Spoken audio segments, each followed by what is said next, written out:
खुलुमबाय। तारिखा जाबाय 30 जुन 2024 रबिबार अमा बेदर जानायनि सान।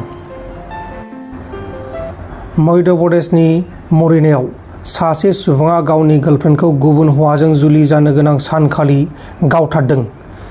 जेब्ला हिन्जाव गोदाना बिउटि पार्लाराव थांनानै जुलिनि थाखाय साखा-फारा जादोंमोन, अब्लानो सेंग्राया हरखाब थांनानै गुलि गावनानै बुथारनायनि उनाव गावबो गंसे पाब्लिक रेस्ट हाउसआव थांनानै दौलें लानानै गावनि जिउखौ गावनो फोजोबदों।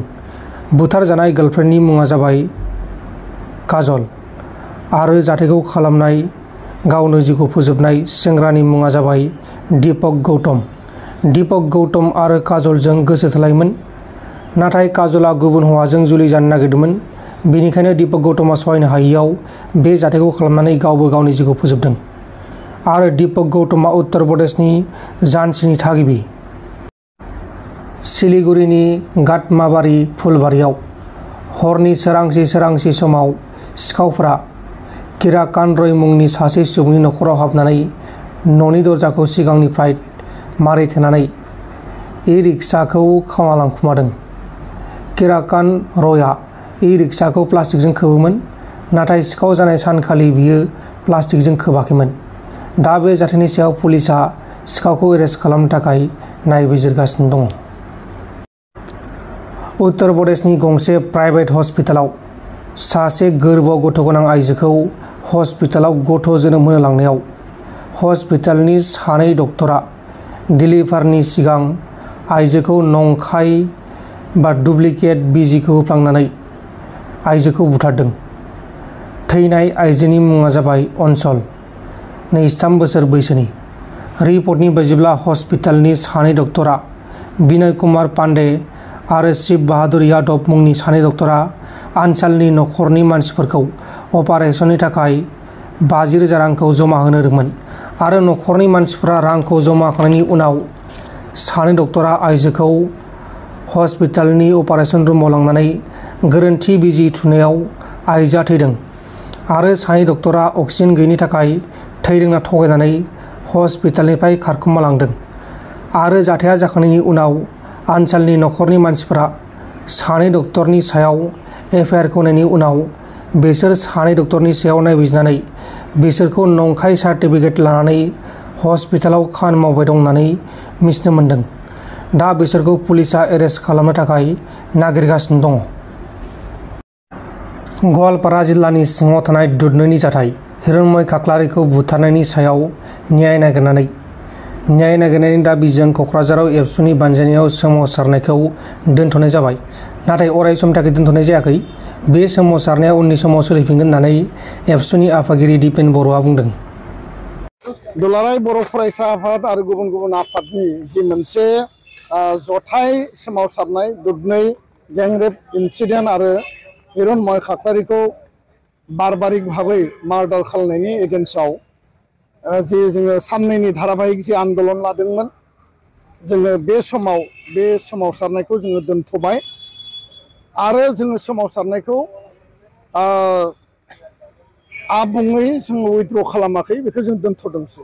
खारन न्याय बिसार प्रक्रिया जि जास्टिस बे जिहेतु माने सिस्टेमेटिकेलि सम लायो, बेखायनो जोङो फास्ट ट्रेक कर्टआव गोख्रै खम समनि गेजेराव न्याय होनांगौ, फासि होनांगौ बा माने डेथ पेनाल्टि होनांगौ होननानै जोङो दाबि खालामदों। दा दोनथ'नायनि गुबै जाहोना जाबाय दहाय फुंनि समनिफ्रायनो मानगोनां आसामनि गिबि मन्त्रि डक्टर हिमन्त बिश्व शर्मानि डाइरेक्सन निर्देश बायदियै आसामनि मन्त्रि पीयूष हाजरिका, आसामनि मन्त्रि जयन्त मल्ल बरुवा बिथांमोना जोंजों टेलिफनिक कनभारसेसन 3 टाइम्स खोलोबथाम लेभेलनि डिसकासनजों जों बिथांमोना रायज्लायहरदों। आरो बे बेलायाव बिटिआरनि मानगोनां चिफ प्रमद बर' बिथाङाबो गासै बे आन्दलन न्याय बेबस्था सरकारनि एक्सननि सायाव बिथाङाबो एक्टिभलि खामानि मावगासिनो दङ, सावरायबाय थादों। आरो आसामनि मन्त्रि उरखाव गोरा ब्रह्म बिथाङाबो दाख्लै बिथाङा माने बिनि सायाव खोथा बुंदों आरो नैबे सरकारनि इनिसियेटिभ एक्सननि सायाव बिथाङाबो गिबि मन्थ्रिखौ प्रेसार होदों।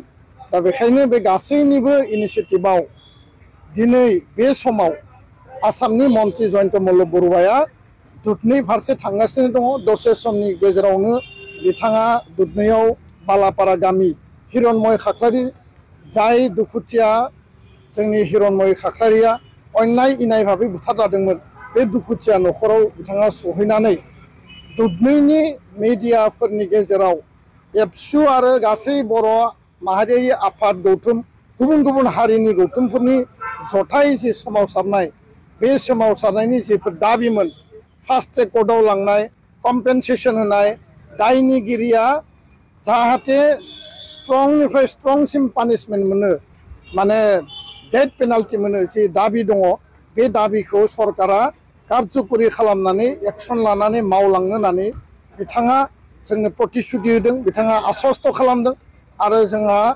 बिथांनि बेबायदि खेबनै खेबथाम बारे बारे जोंजों कनभारसेसन बा सावरायनायनि उनाव जोङो सरकारनिसिम फोथायनाय लाखिदों बिथांमोननि इनिशियेटिभखौ जोङो बिसास खालामदों वेलकाम खालामदों सोमावसारनायनि उनावसो सरकारा दिनै सिरि मोनदों सोमावसारगौमानि बिथांमोना दुधनৈ इन्सिडेन्टखौ गुरुत्वखौनो लायाखैमोन माजबाद काण्ड ढेकियाजुलि काण्ड गुबुन गुबुन काण्डनि सायाव बिथांमोना बेस्थ सुनिल गगৈ काण्ड किन्तु दुधनৈ काण्डखौ बिथांमोना सिरियास लायाखैमोन दिनै बिथांमोना सिरियासलि लानानै बिनि थाखाय फिजिकेलि दुधनैयाव थांनानै आफादफोरजों गौथुमफोरजों रायलायनाय आरो हिरण्मय खाख्लारिनि न'खराव थांनानै जोंनि दाबिखौ गनायना लानायनि गेजेरजों मावफुंनायनि थाखाय बिथाङा प्रतिश्रुति होदों दा बेखायनो जोङो सोमावसारनायखौ दोनथ'बाय सोमावसारनाया उननि समाव जिकुनु पर्यायाव जाफिननो हायो जुदि जोङो राइट टाइमाव जास्टिस मोनाब्ला आरो दायनिगिरिफोरा जुदि बोरैबा आयेननि माने बेबस्था लानानै जुदि बिथांमोना गनायनि लामा लायोबा बिनि बिरुद्धै जोङो सोमावसारगोन जोंनो जास्टिस नांगौ आरो जोंनि सोमावसारबाय थानाय समावनो मैयानिफ्राय जोङो दिनैसिम लागातार साननै सोमावसारबाय मैया हराव माने दिनै थांनाय मोनायाव हिरण्मय खाख्लारिखौ बुथारग्रा आरोबाव सासे दायनिगिरि सानै दायनिगिरिया खारखोमानानै दंमोन सासे दायनिगिरिखौ मैया एरेस्ट खालामदों आरो गुबुन सासे दायनिगिरिखौबो एरेस्ट खालामगोन होननानै पुलिस प्रशासना खोथा होदों दा बेखायनो जोंनि सोमावसारनाया फिथाइ थायदों बे ओरैनो दैयाव थाङाखै आरो सोमावसारनायनि फिथाइनि गेजेरजों जोङो न्याय मोनगोन होननानै जोंहा फोथायनाय दङ गोजोन्थों नोंथांमोन दिननि खौरांफोरा बेखिनिल'मोन बेखिनिसिम नायनायनि थाखाय नोंथांमोननिसिम रोजा रोजा साबायखर गोजोन्थों एसेनोसै जै बर' हारिनि